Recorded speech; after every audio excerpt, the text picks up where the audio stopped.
Thank you, Mr. Chairman. Ms. Peters, one of President Biden's first acts after taking office was to issue Executive Order 14006, mandating that contracts with privately owned detention facilities not be renewed.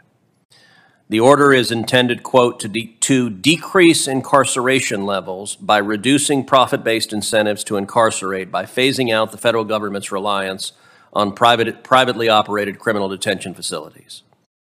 This order has created many unintended consequences, including the closing of the Willacy County Regional Detention Facility in Raymondville, Texas.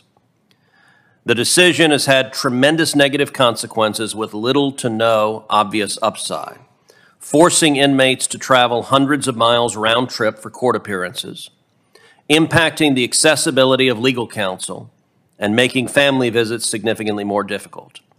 It has also caused administration issues for the prison system and harmed the local economy by eliminating these jobs. Literally every stakeholder that has a role to play in these cases is opposed to this Biden policy. That includes the defense bar, the federal public defender, the U.S. attorney, even the federal bench.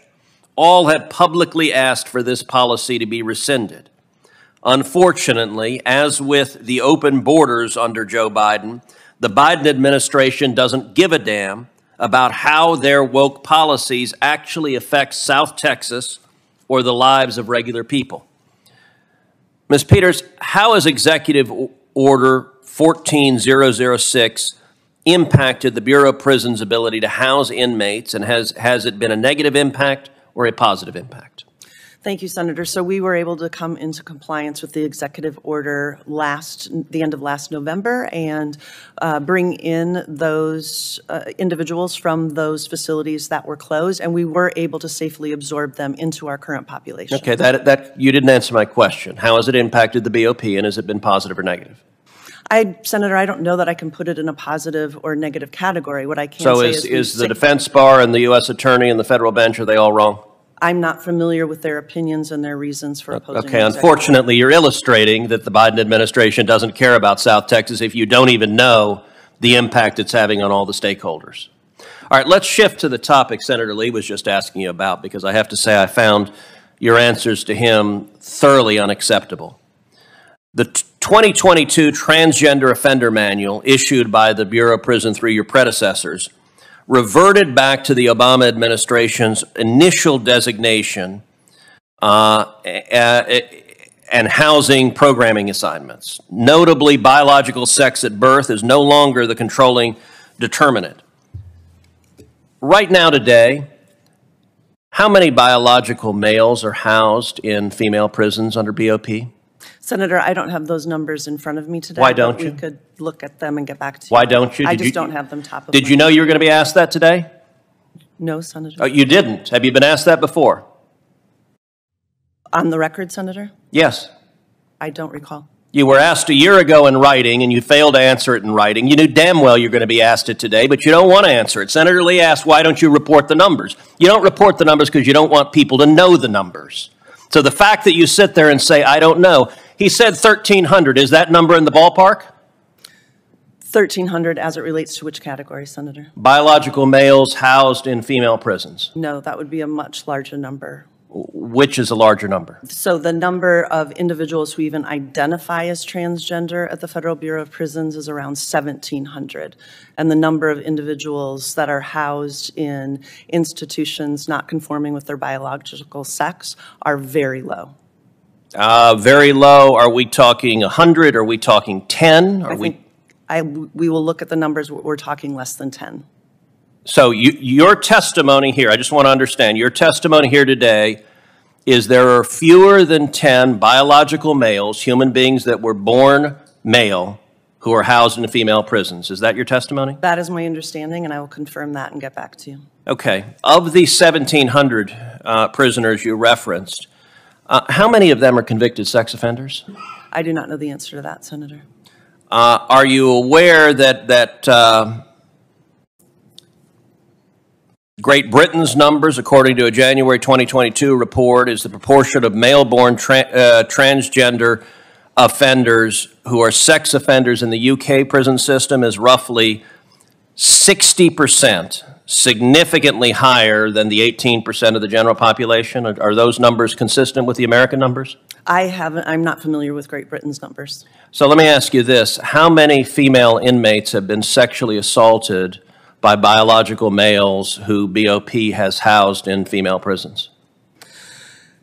Senator, I would have to look into that and get back to you. Do you have an obligation to protect those female prisoners? Absolutely. And so have you examined how many women have been sexually assaulted by biological males that BOP has placed in the prison with those women? I have not, Senator, but I will tell you that safety and security and the placement of every individual in our custody is top of mind and the most important. So if it's top of mind, why haven't you examined how many have been sexually assaulted? This is an obvious question. If you put a man with male genitals, with a male body in a female prison who's a convicted sex offender, it's not rocket science that there's a real risk those women are going to be victims of sexual assault. How is it possible that you haven't even asked the question, how many women are getting sexually assaulted because of the policies of the Biden administration?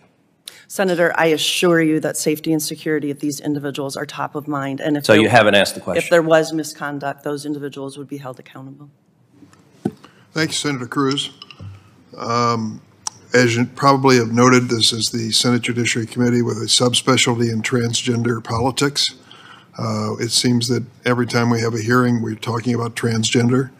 I know it's a topic of great concern to my colleagues, and they're welcome to ask their questions. We estimate that 0.5% of the population of the United States is transgender. You would think it were a lot larger in light of some of the attention being paid to the issue. But having said that, I want to go back to the point that was made by Senator Graham. We're talking about the safety of all prisoners, regardless of their cisgender, their whether they're going through transition or any other circumstances. We also understand that we are dealing with the possibility of those who identify as transgender being victimized. I'd like to ask the director, has that been an issue? Senator, it has not been an issue that has risen to my level. Well, what we have been told is that transgender women held in male facilities are uniquely vulnerable, and according to the Justice Department, are abused at higher rates than other population. Pursuant to PREA, U.S. prisons already house many women who are transgender in women's facilities where they are safest. Safety of the prisoners is the highest priority, regardless. I see you nodding in agreement. You said that earlier. I agree. So if you would clarify some of the questions that were asked earlier, I would appreciate that very much.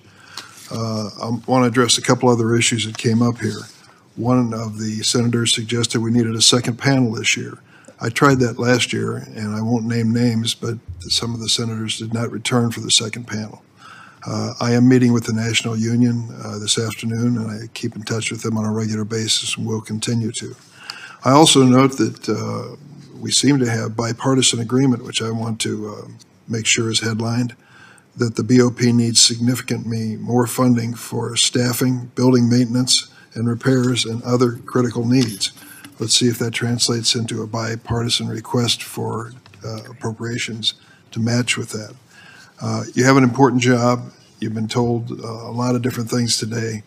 I would tell you that senators really take it personally when you don't answer their questions. It's more than almost any other thing, and I would recommend that you make that a high priority. It will lead to more comfortable circumstances in our next meeting if you can do that. And I thank you for your service, and with no further questions.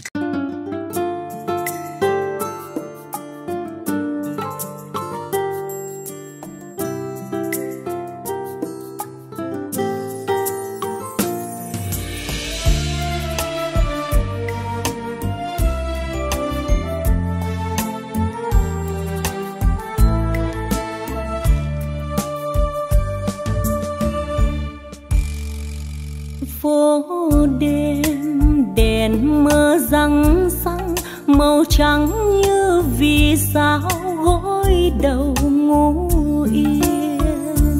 Phố đêm nhiều lần suy tư, ghi nhớ còn trong đời những ngày thương tích lớn. mây đen làm úa trăng gầy, cho nên còn tiếng say mềm trước thềm ngàn lời vu vơ. Vì người hay mơ dòng đời như thơ. Nhớ ngày nào nắng ngủ trên cây, tường lá vàng úa tàn.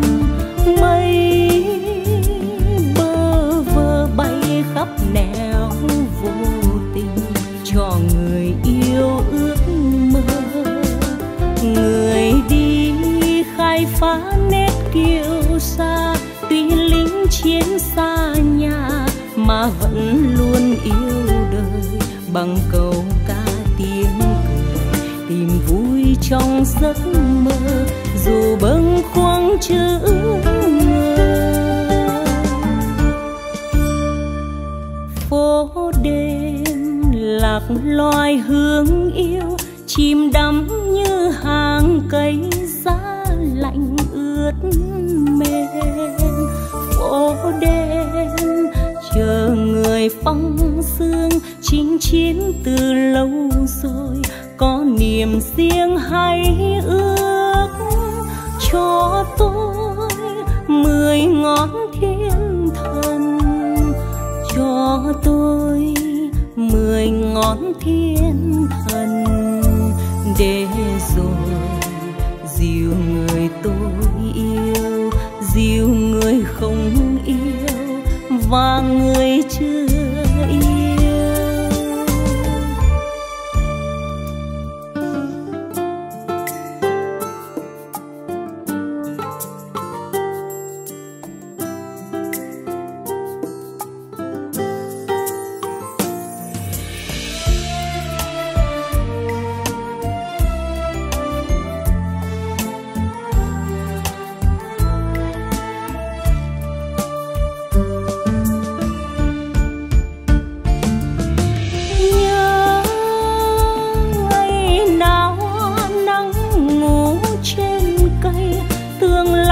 Vàng úa tàn, mây bơ vơ bay khắp nẻo vô tình, cho người yêu ước mơ.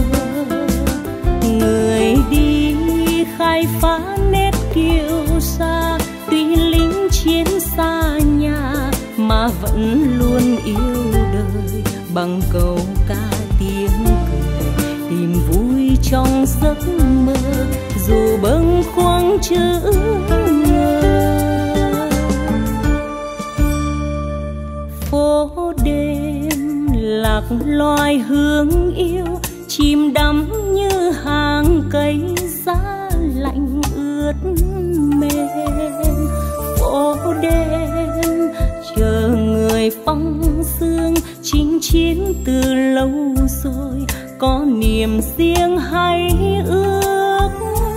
Cho tôi 10 ngón thiên thần, cho tôi 10 ngón thiên thần, để rồi dìu người tôi yêu, dìu người không yêu và người chưa yêu. Để rồi dìu người tôi yêu, dìu người không yêu và người chưa